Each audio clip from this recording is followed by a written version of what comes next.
جب آدم اور حوا نے گناہ کیا تو اس وقت دو لوگ تھے جو باغ عدن میں موجود تھے۔ خدا نے ان کے لیے اسی وقت اپنے بیٹے کو بھیج کر قربانی کیوں نہیں دے دی اور کیوں انہیں گناہوں سے آزاد نہیں کر دیا؟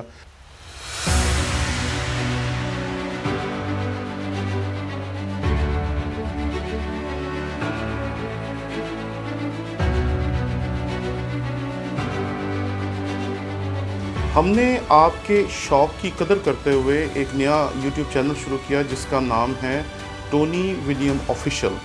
اس پہ ہم نے کوشش کی کہ اپنے تمام کورسز جو پچھلے 15 سال میں ہم پڑھاتے رہے ہیں وہ ڈال سکیں تاکہ آپ اس سے بہتر طور پر سیکھ سکیں۔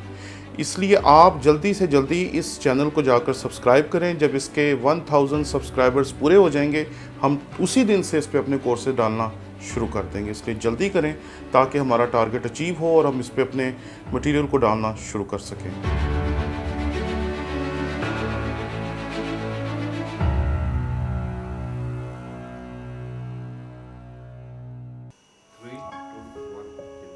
مسیح یسوع کے عظیم و جلیل نام میں آپ کی سلامتی ہو۔ میرا نام پادری پروفیسر ٹونی ولیم ہے۔ ہماری یوٹیوب کے گھرانے کے ایک سبسکرائبر ہیں عاشق گل صاحب، انہوں نے کہا کہ جب آدم اور حوا نے گناہ کیا تو اس وقت دو لوگ تھے جو باغ عدن میں موجود تھے۔ خدا نے ان کے لیے اسی وقت اپنے بیٹے کو بھیج کر قربانی کیوں نہیں دے دی اور کیوں انہیں گناہوں سے آزاد نہیں کر دیا؟ کیوں خدا نے اتنا لمبا چوڑا عرصہ لیا جس کے بیچ میں اس نے انسان کو اس کے گناہوں سے آزاد کرنے کے لیے اپنے بیٹے کو بھیجا؟ اس ضمن میں یاد رکھیں، پہلی چیز یہ ہے کہ آدم کو جو شریعت دی گئی تھی وہ بہت مختصر سی تھی اور تھوڑی سی تھی، جس میں خدا نے اسے کہا تھا کہ تو باغ کے تمام درختوں کا پھل کھانا لیکن اس درخت کا پھل نہ کھانا۔ اس کے علاوہ اسے شریعت دی نہیں گئی تھی کیونکہ اس سے زیادہ شریعت کو وہ سمجھ نہیں تھا سکتا، کیونکہ باقی چیزیں ابھی وجود میں آنے والی تھیں۔ اگر خدا اسے کہتا کہ تو اپنی پڑوسی کی کسی چیز کا لالچ نہ کرنا تو وہ کیسے سمجھتا کہ پڑوسی کون ہے؟ اگر خدا اسے کہتا تو زناکاری نہ کرنا تو وہ کیسے سمجھتا کہ زناکاری ہوتی کیا؟ کیونکہ ابھی ساری چیزیں اس کے سامنے وجود پا رہی تھی، ابھی چیزیں ہونی تھی، ابھی چیزیں آنی تھی، ابھی چیزوں کے بارے میں اس کا جو علم تھا وہ محدود تھا۔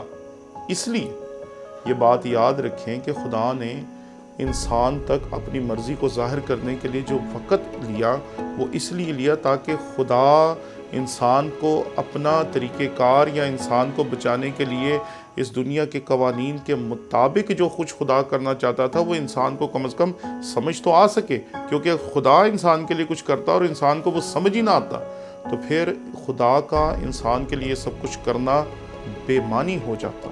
اس لیے خدا نے ایک وقت لیا جس میں اس نے ساری چیزیں آہستہ آہستہ آہستہ انسانیت کو سمجھائی۔ اس بارے میں ہم اعمال کی کتاب اس کے 2 باب کی 23ویں آیت میں دیکھتے ہیں، جب وہ خدا کے مقررہ انتظام اور علم سابق کے موافق پڑھوایا گیا تو تم نے بے شرع لوگوں کے ہاتھ سے اسے مصلوب کروا کر مار ڈالا۔ یہاں بات بالکل واضح ہے۔ پہلی چیز یہ خدا کا مقررہ انتظام تھا جس کے مطابق یہ ہوا۔ دوسری چیز یہ خدا کے علم سابق میں تھا، اسے ازل سے ہی پتا تھا کہ دنیا کی تاریخ میں کب انسانیت تیار ہو جائے گی کہ اس کے لیے قربانی دی جا سکے۔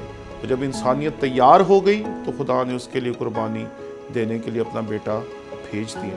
اس لیے ہمیں یہ یاد رکھنا چاہیے کہ انسانیت کی فلاح کے لیے جو کچھ خدا نے کرنا تھا اس کے لیے پہلے انسانیت کو بتانا ضروری تھا کہ تیرے لیے کیا کیا جا رہا ہے، تبھی وہ سمجھ پاتے کہ خدا کا ہمارے لیے مقصد، مرضی اور ارادہ کیا ہے۔